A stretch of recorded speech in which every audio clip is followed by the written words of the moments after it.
What's up, guys? So you're all pretty familiar with this hood. This is the one we do the most of, which in turn is the one we have the most problems with. I want to show you a few tips and tricks to make this go more smooth. You can get it to this point in the home, and this is my wall. It's a scrap refrigerator. It's not a perfectly level surface, so this should work perfectly. Anyway, if you want to come over here, I just want to explain these two tabs right here. A lot of times we run the wire through here, but when I go and fix a hood, this one's up and this one looks just like that. But these tabs serve another purpose. They actually come up and create a guide for the chimney cover as it comes down, and it helps it stay in place, gives it a little rigidity. So what you'll want to do is from the inside, you're going to want to push these up,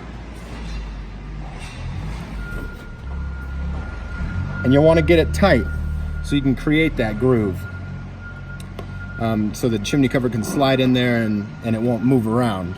So we're going to do that on both sides, and a lot of times it's tough to get to this one. You can use a knife, which is what I usually do, and I just pry it up with my knife enough to grab it with my finger, or you can use flathead. And we're just gonna do that. We don't want it too tight to where it's trouble getting it in, but we want it tight enough to where it's gonna bind and hold it steady. The next tip is with this upper bracket. It's common sense. If you know this already, then good. When you mount this bracket center, you want to make sure that your screws are also center in the bracket. That'll give you some wiggle room either which way to make up for if you weren't exact. And even a lot of times when you are exact, you still need to move this to the left or to the right. And leave these screws a little bit loose, so that way you can have the flexibility of moving it even after you have it mounted. So we're gonna go ahead and mount this, and I like to use a small self-tapper for this, because the screws they send with it are garbage. And a lot of times the holes don't line up, you guys know.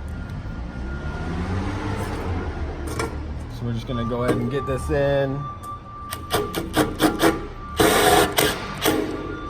And if you notice, when I tighten those screws up, it kind of bends this in a little bit. And I don't know if that's because the way they manufacture this is the bracket's a little shorter, so everything kind of bends in. But if you get that bending in, just loosen this up a little bit. Loosen that screw up a little bit and it'll allow it to pop back out. And then we can always tighten those up at the very end. So now that we have that done, we're gonna go ahead and throw this bottom piece on and see where we're sitting. I can already tell that this isn't level. It's probably the fridge. Yeah, it's off pretty bad. So more than likely I'm gonna have to adjust that, which is understandable, even though it's perfectly level with the top of the fridge that's not level. So I'm gonna go ahead and correct that, and then we'll get to the next part. Okay, so now that we're level, we can move on to the next point. And sometimes you're gonna have to undo your work to get things level, to get them good to go. And it sucks, but the faster you undo it and redo it, the better. If you're like thinking about how long it's gonna take, just thinking about it takes longer than doing it most times. So just do it. We need to do it so we don't send someone else back to fix that mistake. All right, so once you get this set up, then we gotta put this bottom piece on. Now that we got our channels here, it's gonna have a nice tight fit in the back.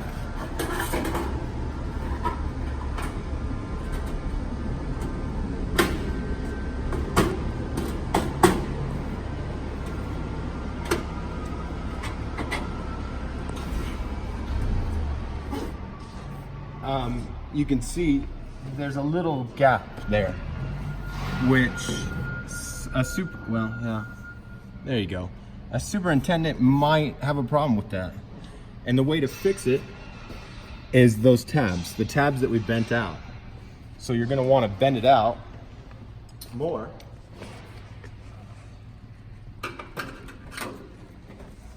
To fix that.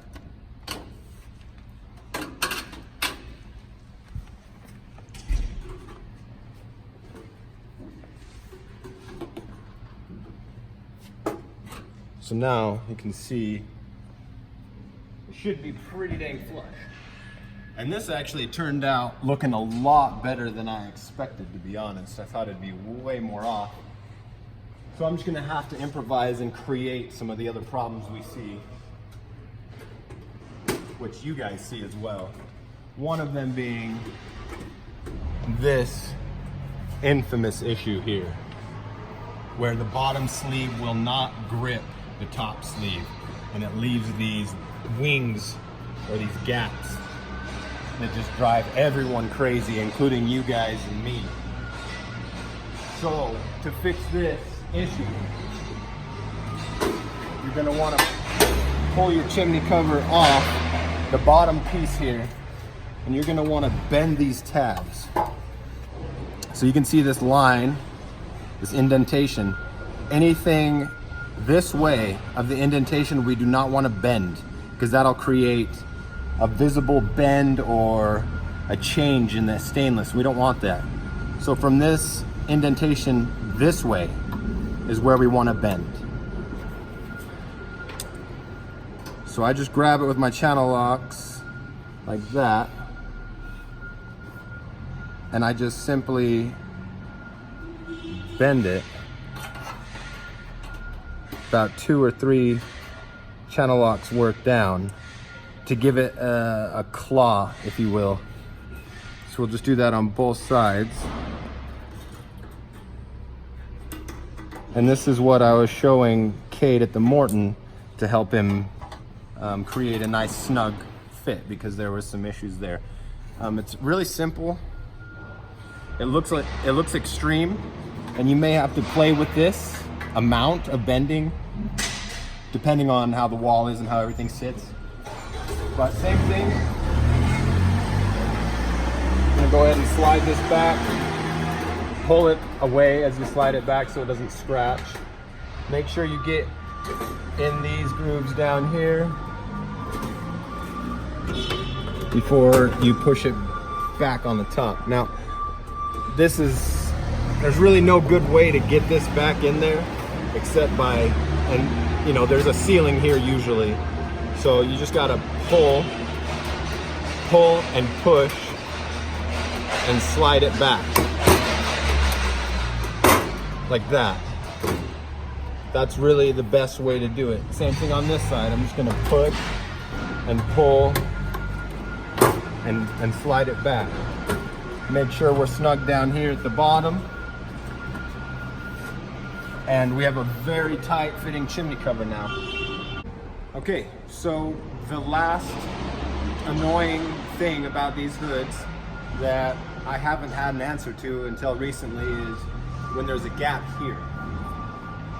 Sometimes the hood is leaning forward because the wall is not straight, and that will create a little bit of a gap, kind of like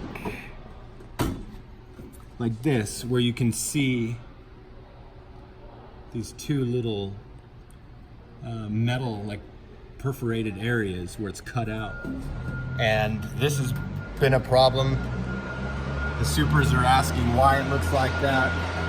I'm sure you've run into that. I have a lot, and I never had an answer, but I know the answer now, and it's kind of a no-brainer. So I'm gonna show you. I'm gonna take it off again, and you know, if these are not showing, if you do your chimney cover hood and these are not showing, then do not worry about this. But if these are showing, this is a great and easy way to fix it. So you can do it with channel locks. It's possible, but I would recommend getting some needle nose pliers. So you're just gonna bend this Pretty much like that. And the whole idea here is to get this piece, this metal piece, into this hole that GE so nicely opened up. And once we get the piece into the hole, we're gonna go underneath the hood and we're gonna pull it from inside underneath. We're gonna pull it tight, which will create a very snug fit. And if this hood is leaning forward a little bit, it'll pull it up and it'll make the chimney cover tight. It's really slick. So I'm gonna go ahead and do that, or attempt to do that.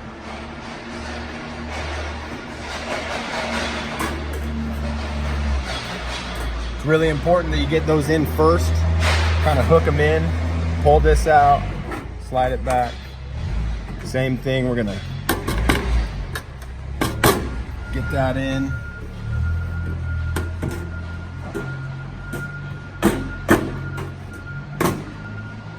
Get that in.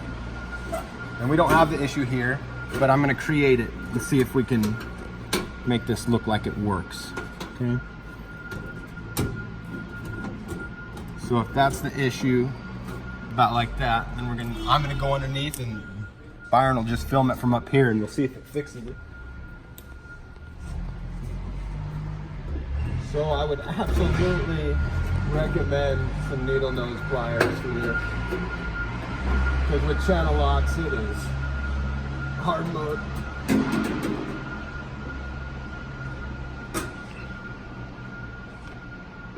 But with needle nose, it's not bad at all. So I don't know if you can tell up there that it's getting tighter or not.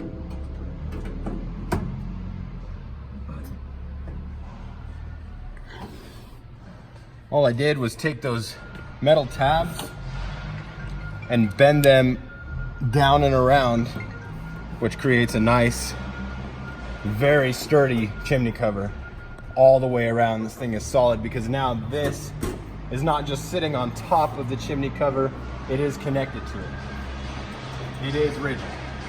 I mean, it's very rigid. And this, you know, this whole setup here can be one of the most frustrating things we do. And you might get to a point where you're like freaking out and you just gonna want to rip it off the wall, but don't do that. This one's a scrap, so we don't care. But the ones in the homes are not scrap, so let's not make them scrap. The end.